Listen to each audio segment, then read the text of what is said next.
à la chronique e-administration, avec la visite du directeur général de Sénégal Numérique à Kaolack, à Tivaouane également. Eh bien, c'est dans le cadre de la célébration du Gamou prévu ce week-end, c'est ça? Ce samedi, pour être plus précis, ça. Alors, donc, comme d'habitude, hein, le directeur général Cheikh Bakhoum s'est rendu pour une visite de travail, mais aussi de courtoisie, dans ces deux foyers religieux qui sont quand même au cœur du Gamou chaque année. Et surtout à Tivaouane, qui, après deux années de Covid, retrouve en tout cas sa ferveur pour le Mawlud.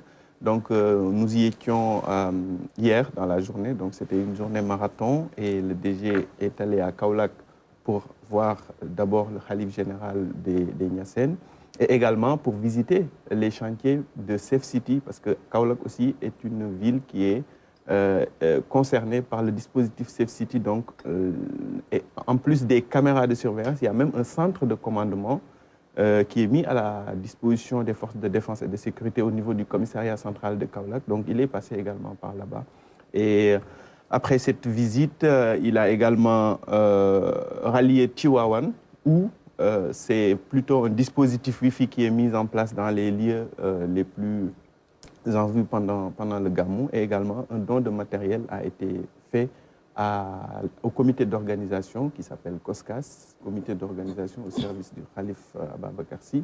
Et donc, après ce don de matériel aussi, ils nous ont accueillis, le comité, et nous ont vraiment réservé un déjeuner copieux.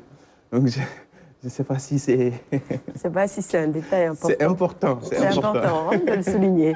C'est important de le souligner. Et là-bas aussi, le directeur général a rencontré Serigne Babacar Sy Abdoul Aziz, représentant du khalife général des Tidjanes, Serigne Babacar Sy Mansour. Et donc, à la sortie de cette visite, il est allé à l'espace Sénégal Service de Tivaouane pour dire un mot exclusivement pour Kenkeliba. Ah oui? On regarde alors. Aujourd'hui, nous étions d'abord le matin au niveau de Kaolack pour faire notre visite, comme nous le faisons chaque année à la veille du Gamou, pour nous enquérir un peu de nos installations au niveau des villes religieuses. Et au niveau de Kaolack, nous avons d'abord visité l'espace Sénégal Service, mais également donc, le centre de commandement de Kaolack, qui permet de superviser donc, les caméras qui sont déployées dans la ville pour assurer la sécurisation du Gamou. Donc c'était aussi l'occasion pour nous d'aller saluer notre vénéré guide, le khalife général des Niassènes, qui nous a bien accueillis et qui nous a également donné des conseils extrêmement précieux dans le développement de Sénégal numérique. L'après-midi également, nous sommes venus ici au niveau de Tivaouane. Là où je vous parle, je suis au niveau de l'espace Sénégal Service de Tivaouane. C'est la dernière étape de notre tournée, après avoir bien entendu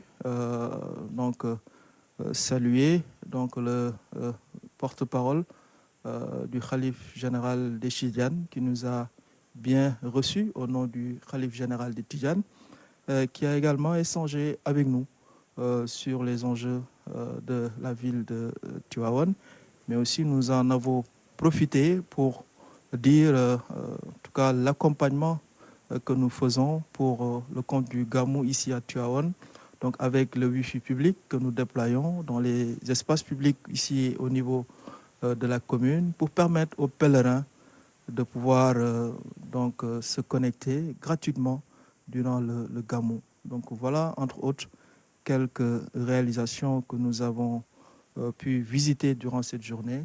Et véritablement, nous remercions les khalifes généraux qui ont reçu toute la délégation de Sénégal Numérique SA que j'ai eu l'honneur de conduire. Merci. Niassène également, ils sont allés le rencontrer, mais également le général des Tidjanes. Donc, qui a été représenté par Serigne Baïsi Abdou. Je pensais que tu nous mettrais les repas copieux et tout ça, non? Ah, Qui a monté. c'est trop tôt pour mettre des plats aussi. Bah, écoute, ça nous aurait juste donné envie de, tu vois, d'avoir un repas copieux. L'image de Cheikh Bahoum, quoi. Comme c'est un serreur, bon, on ne sait jamais, quoi. En tout cas, c'est pas un il peut détail avoir du pour mal lui. à se contrôler, là. Hein. C'est pas du tout un Devant détail de pour lui. succulents mets, on ne sait jamais. Donc c'est bien. Après le Magal de Touba, le Gamou maintenant, et on voit très bien que Sénégal numérique se déploie dans toutes les cités religieuses finalement, programme Safe City, mais également accès universel à Internet. Chaque cité religieuse est finalement mise au même pied d'égalité. Effectivement, et c'est de bonne guerre, hein, parce que c'est un déploiement, je dirais, plutôt facile, parce que nous sommes déjà partout, avec la fibre, avec les espaces, avec les programmes de Smart Sénégal comme Safe City. Donc, il nous suffit juste d'aller sur place, de constater que le dispositif fonctionne, de le renforcer si nécessaire pour l'événement, parce que c'est un événement qui draine des foules. Absolument. Donc, c'est normal de renforcer le dispositif s'il le faut. Également, le Wi-Fi, c'est vraiment pour... on l'a tous constaté, hein, quand il y a énormément de monde dans une cité, c'est difficile d'avoir la connexion. Oui, voilà, un bon débit. Et le réseau de Sénégal numérique, puisque c'est un réseau assez restreint, c'est-à-dire qui est destiné à un certain nombre de publics.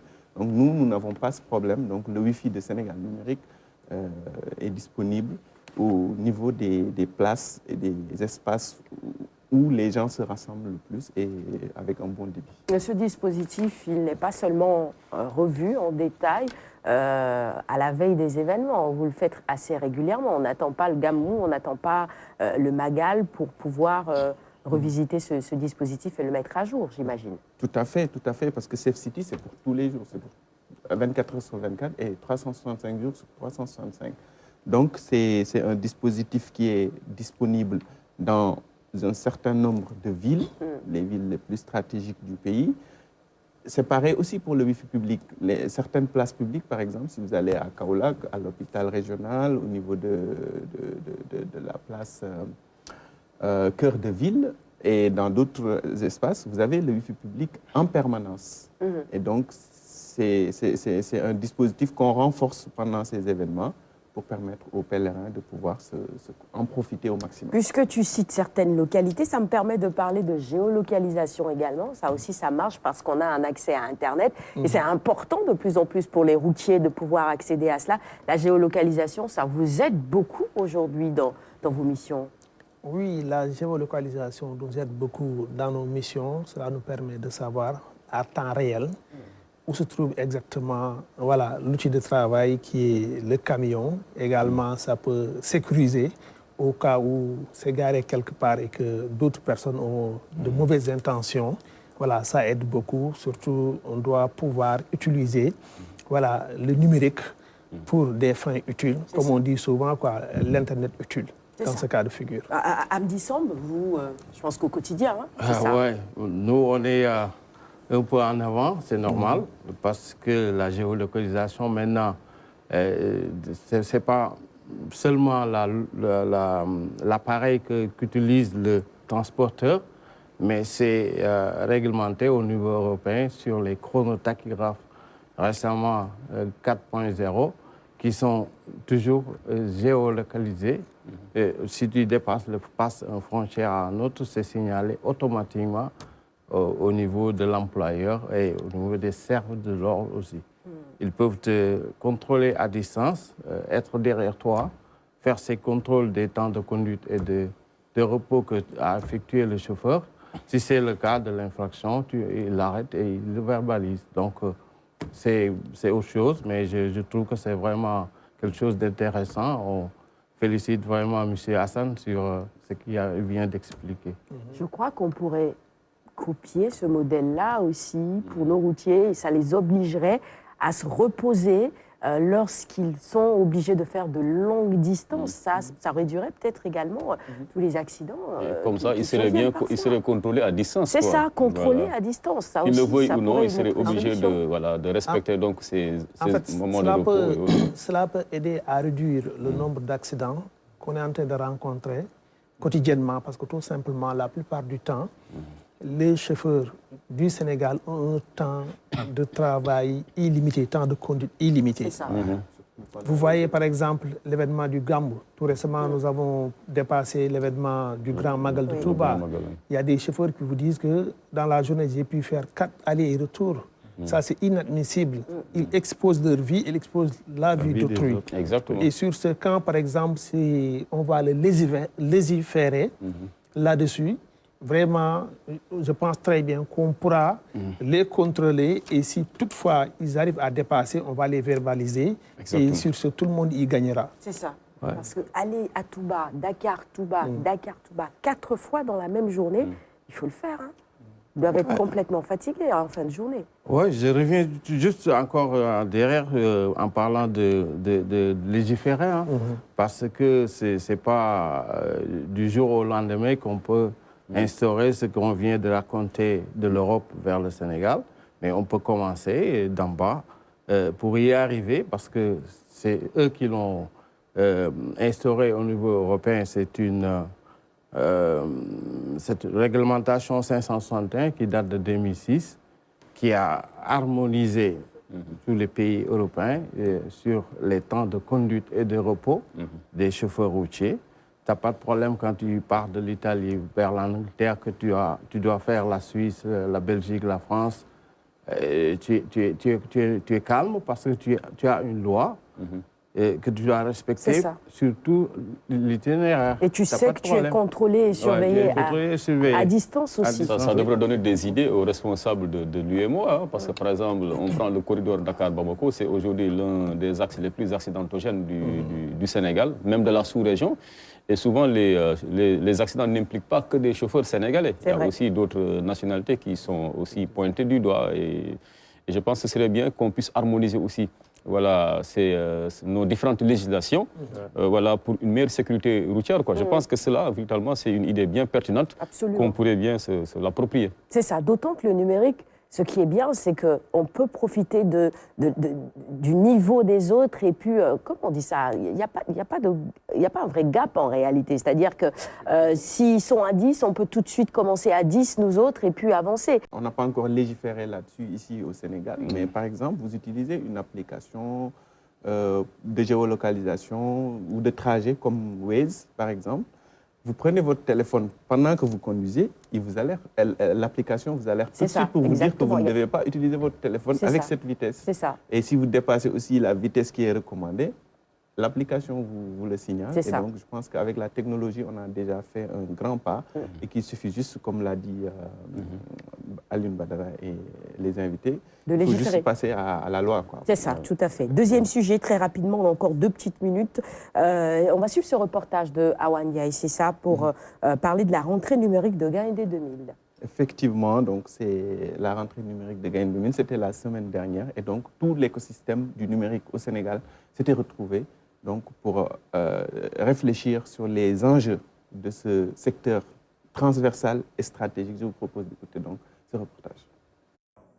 La rentrée numérique apporte aux acteurs publics, aux acteurs du privé et aux partenaires techniques un cadre d'échange, de formulation et de mobilisation autour des grands enjeux du numérique.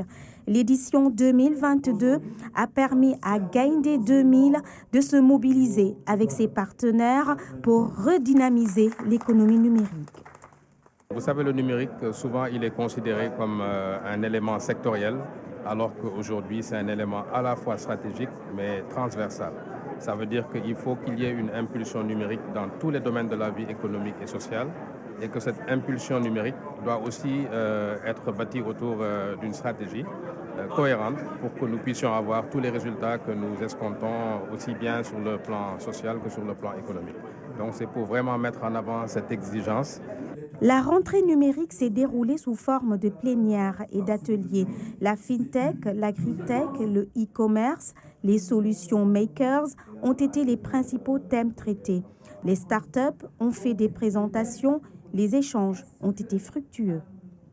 Le secteur privé comme le secteur public se rencontrent pour échanger sur le défi de notre pays et comment le numérique peut vraiment impacter sur l'économie sénégalaise. Et c'était un moment pour nous aussi d'échanger des perspectives à travers la société Sénégal numérique que je dirige, qui a comme ambition quand même de développer le partenariat public-privé pour industrialiser les procédures de l'administration, mais également qui compte mettre les ressources informatiques développées par l'État toutes ces années en matière d'infrastructures broadband, notamment la fibre optique qui est déployée à travers le pays, le data center qui a été également lancé par le gouvernement et les espaces Sénégal Service qui ont été déployés dans tous les départements du Sénégal.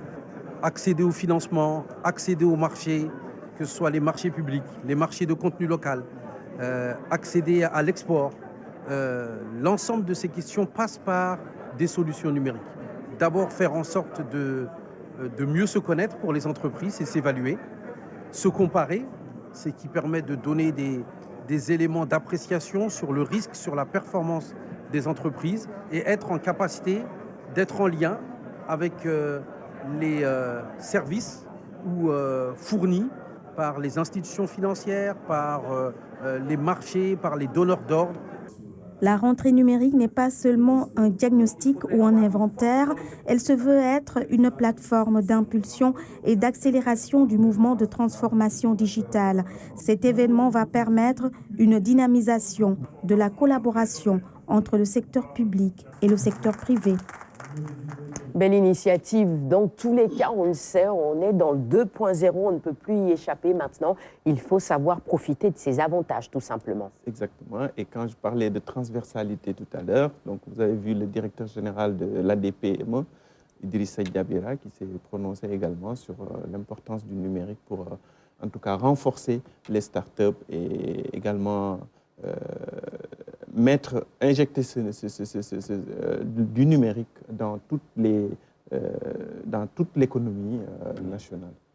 Merci beaucoup, mon cher Hassan. Merci, il y a un Sarah. téléspectateur qui nous a demandé ce matin si on allait bien. Comment allez-vous? C'était sa question. Je vais la poser à Hassan seul, parce que ce matin, j'ai l'impression que tu es calme. Mais je vais très bien. Tu es fatigué? tu reviens, tu vois, tu es arrivé hier soir, c'est ça? Oui, très tard, jusque tard. Mais galvanisé, parce que j'ai vu pas mal de saints hommes voilà, qui ont prié pour nous. Fatigué. Il fait un peu comme les transporteurs. Non, allez, on va dans la cité religieuse, donc on tient le coup, galvanisé justement par tout ça. Et ils s'en glorifient. Hein? Ils s'en glorifient. Mais ça donne la chair de poule. Des fois, vous pouvez entendre en tout cas un chauffeur vous dire écoutez, mon cher, moi je viens de faire Dakar-Kédougou en moins de 5 heures. Oui, il s'en glorifie. Il ne sait même pas le gars qui expose dangereusement sa vie. Plusieurs vies. Et celle des passagers aussi. Absolument. Mon cher Hassan, tu dois te reposer. Non, mais Dakar, tu as quand même c'est. Non, mais il a l'air fatigué. Il a terminé tard hier, n'est-ce pas? Tu as terminé tard. D'abord à Kaolack. Ensuite, à Kaolack, Tivaouane. Ensuite, tu as dû monter ton élément pour venir sur Kinkeliba. Et l'élément central, c'est que pour venir à Kinkeliba, il faut se lever tôt. Ouais. Ça se sent ce matin. Hein. À la réalisation, on me dit... Serre-lui un peu de Kinkeliba. On dit qu'Hassan est en train de nous endormir. Alors, réveillez-vous.